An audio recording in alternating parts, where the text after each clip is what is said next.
authors. I'm Joanne Morrell, children's and young adult fiction writer and author of short non-fiction for authors. Thanks for joining me for the Hybrid Author podcast, sharing interviews from industry professionals to help you forge a career as a hybrid author, both independently and traditionally publishing your books. You can get the show notes for each episode and sign up for your free author pass over at the Hybrid Author website to discover your writing process, get tips on how to publish productively, and get comfortable promoting your books at www.hybridauthor.com.au. Let's crack on with the episode.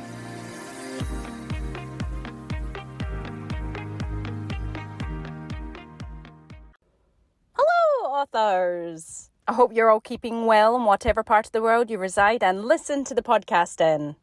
Today's interview is an almost mid-year mashup of 2023 guests, such as award-winning children's author Dianne Wolfer on writing across genres, proud sponsor of the Hybrid Author podcast software Plotters, education lead Troy Lambert on planning your books the way you think, and Ly-Tampere on setting up a writing coaching business to sustain your dreams as a writer, how the marketing power of a bestseller will take you from a best-kept secret to a go-to expert with Steve Kidd, 5 tips to help you prepare your print book for production through Ingram Spark with me, Joanne Morrell, Natalie Normann on writing Norwegian and contemporary romance, Rachael Johns on the Romance Writers of Australia, RWA, award-winning children's and young adult author Pip Harry on hybrid writing styles.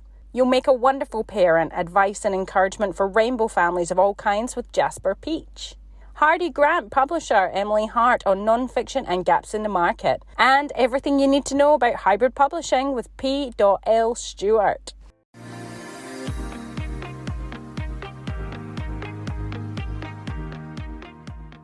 So in my author adventure this week, the children's fiction still remains on submission. This isn't really in my schedule right now, if you haven't guessed.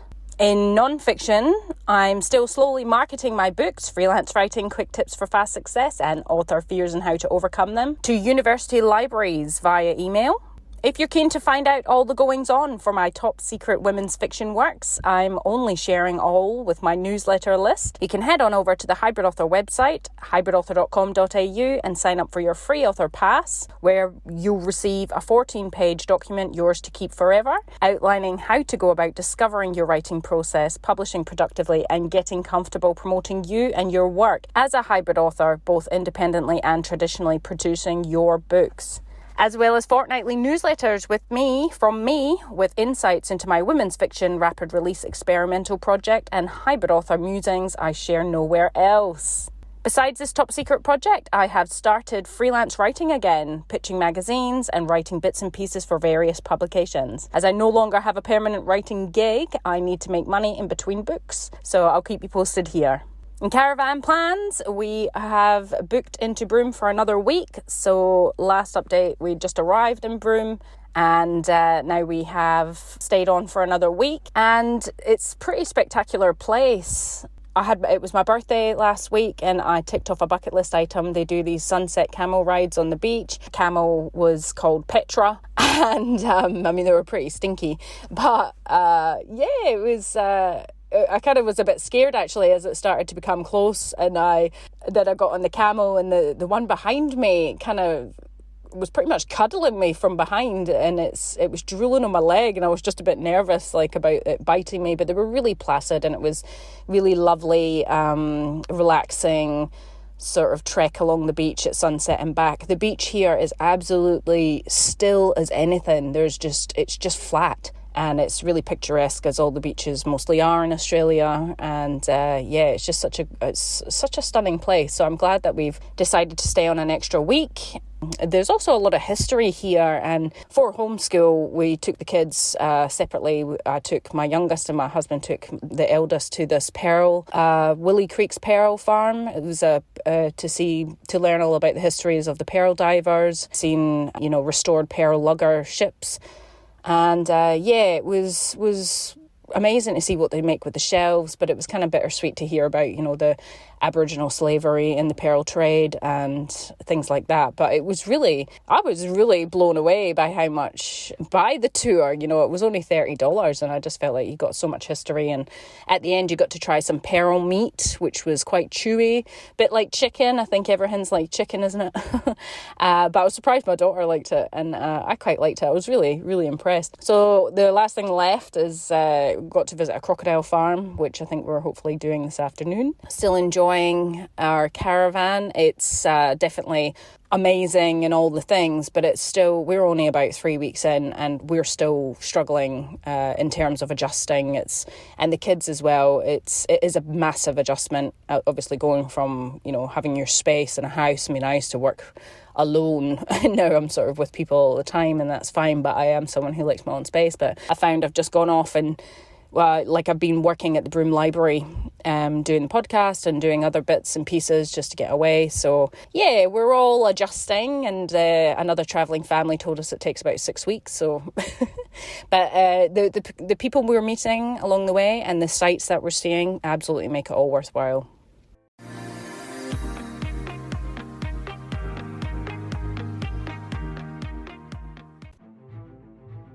Thorn Creative, where beautiful websites for authors are brought to life.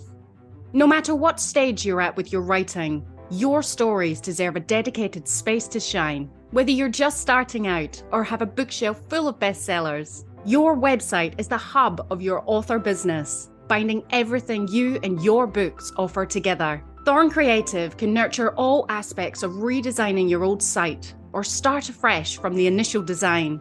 They can provide ongoing hosting and maintenance to marketing your books online, saving you time, money, and stress trying to wrangle your site yourself. An author website built by Thorn Creative can easily direct readers to your favorite retailers, your publisher, or simply set you up to sell to them direct.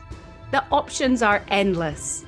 Thorn Creative have worked with many authors across all genres and know what goes into good, functional working author websites to sell books. Head on over to thorncreative.com.au/websites for authors to read author and publisher testimonials and to see what they offer and some of the sites they've created.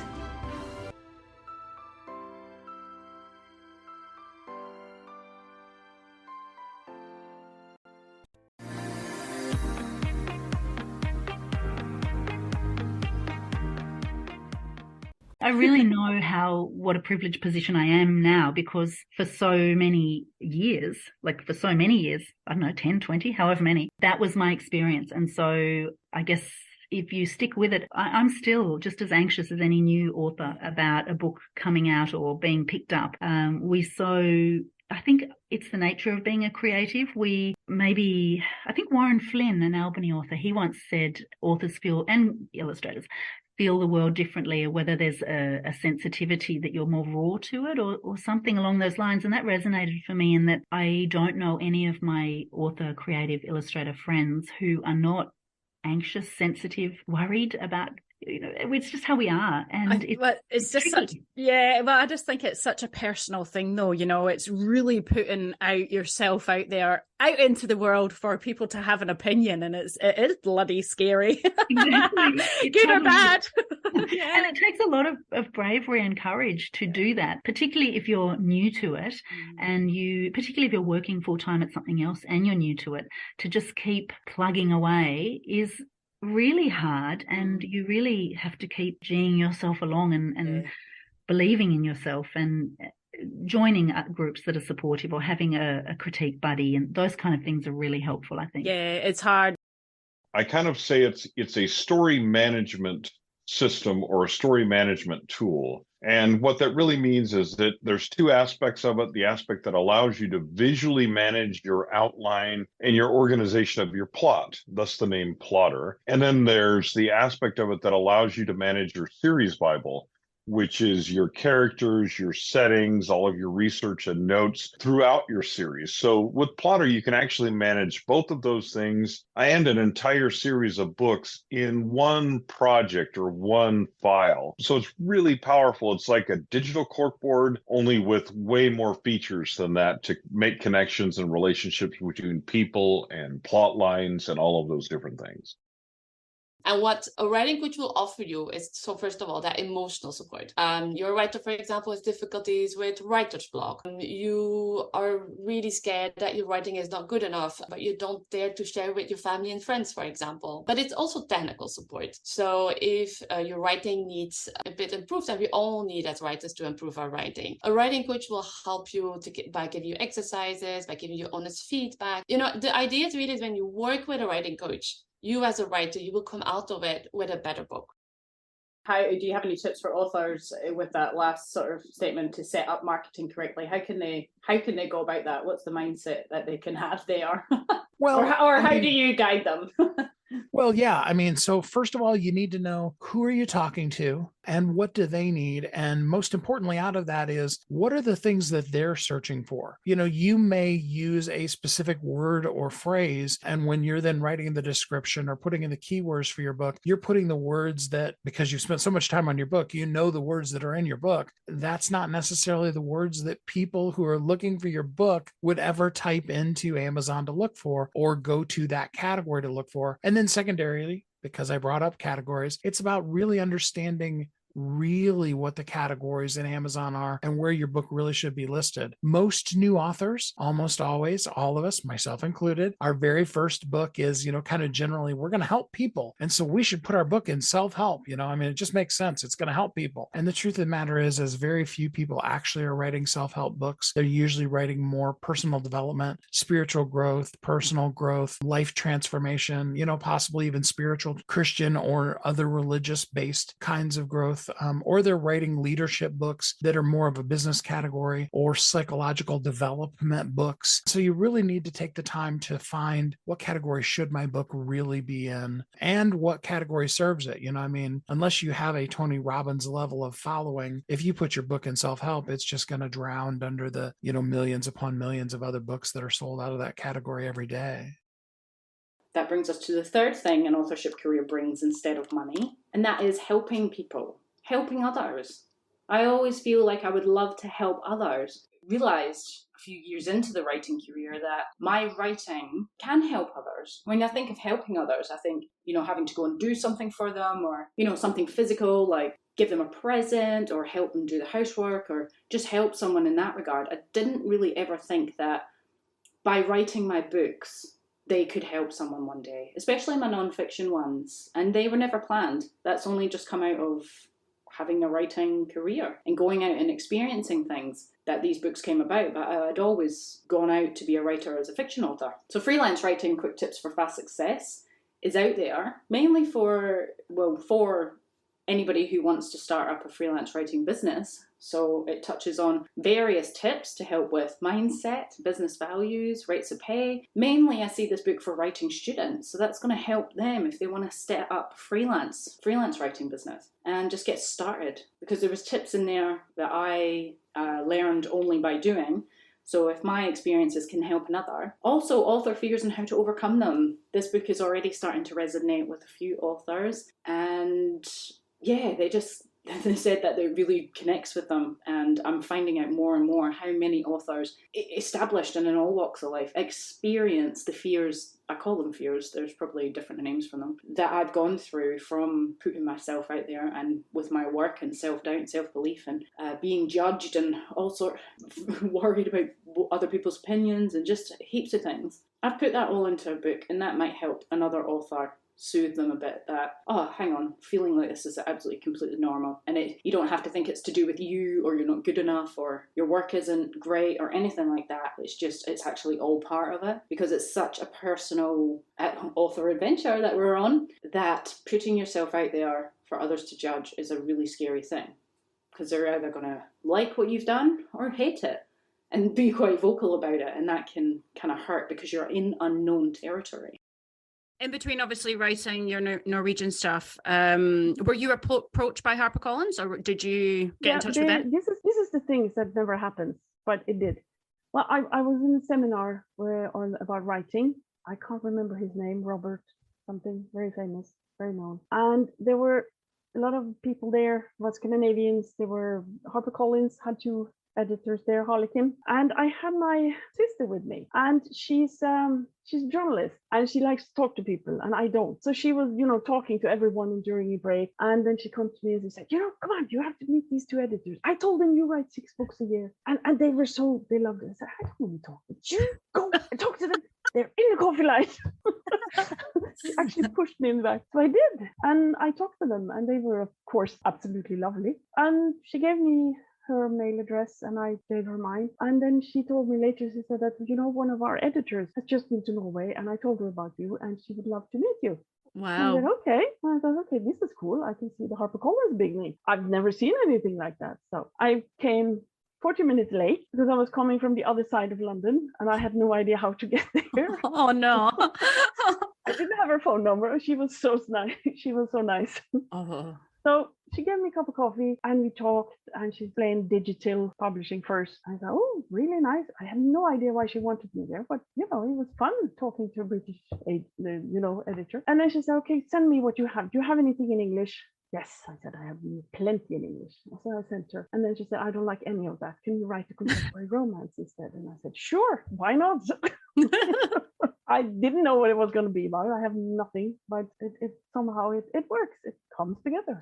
When I decided to write Mills and Boon, yes, I did read 50 in a month, but I wasn't a diehard, passionate romance reader then. I'd been reading more general fiction, books like Monica McInerney's type of book, Kathy Kelly, Marian Keyes, which do have romantic elements. So what I would say is, a lot of people are always like, oh, write what you know, but I think you should write what you love or want to know. And the thing is, I was trying to write Mills and Boon when my heart wasn't necessarily there. And, that I liked them, but that wasn't my first love of story. It's been really fun to write a hybrid style. And you know what? I actually did some research before this interview, and verse itself, or novels in verse, are actually considered hybrid anyway.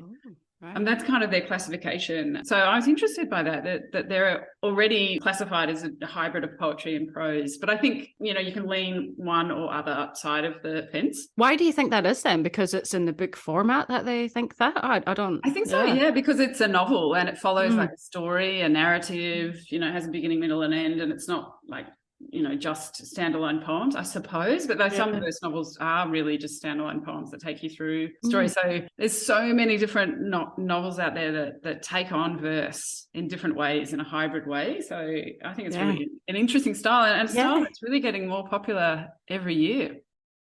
And that took me from my, spare bedroom into the next stage of my business, where your partnerships are about working together. Partnerships are about, reaching a new audience and reaching your ideal audience. It's about increasing your credibility, your own brand, your own name.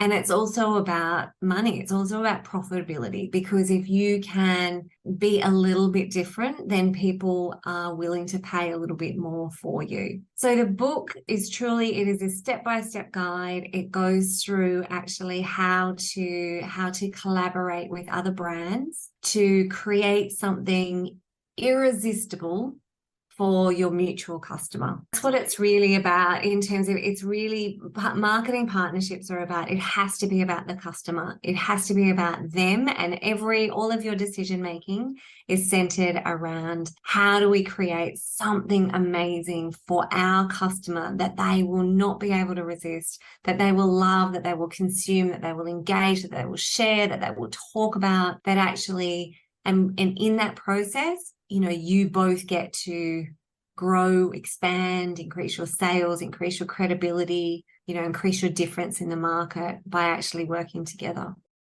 I think finding your voice is about really deeply connecting and listening to what is in your heart, and that sometimes means identifying the words that you hear that may not necessarily be true. It might be your inner critic. It might be someone who said something nasty to you that stuck with you at the age of 6. It might be all sorts. It might be advertising. It might be capitalism. It might be the patriarchy. It's all these things that creep in and disguise themselves as our own voices, but they're not. You need to listen to the quieter voice that's underneath it all. and really support that to grow, whether that's through writing exercises. I really agree with Elsa Wilde's advice to either form or join a writing group. I'm in one at the moment and we meet once a month. We've prepared and read a piece that one of the people in the group is working on, and we all give feedback. And gosh, the pieces end up being so much stronger, but it's often about getting to those deeper layers.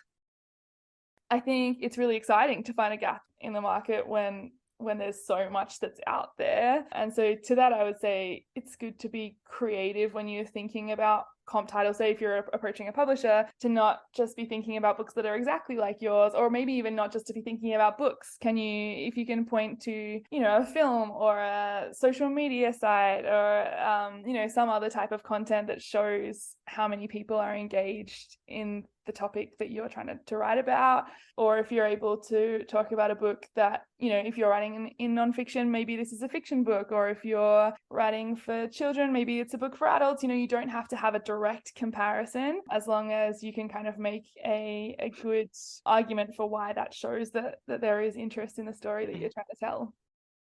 There are disreputable publishing organizations out there, unfortunately, just as they are in any other industry. And unfortunately, writers can get taken advantage of in a variety of ways. Their intellectual property is vulnerable. Their hard-earned money, in terms of, when someone offers you something and makes all the promises in the world to assist you with publishing your work, and those promises are not delivered, that can be very disheartening and a setback. And we're not just talking about financially, of course, emotionally, psychologically, because, as a creative, you give so much of yourself to writing. If you fall in with the wrong people or are led astray by the wrong organization, that's extremely problematic and can derail what could be a burgeoning writing career.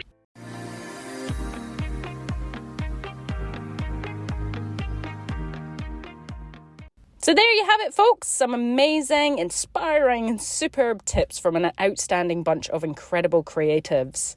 I hope you enjoyed listening to those snippets. Next time on the Hybrid Author Podcast, we have award-winning children's author Lisa Van Walen chatting to us on keeping writing momentum as an indie author. I wish you well in your author adventure this next week. That's it from me. It's bye for now. That's the end for now, authors. I hope you're further forward in your author adventure after listening, and I hope you'll listen next time. Remember to head on over to the Hybrid Author website at www.hybridauthor.com.au to get your free author pass. It's bye for now.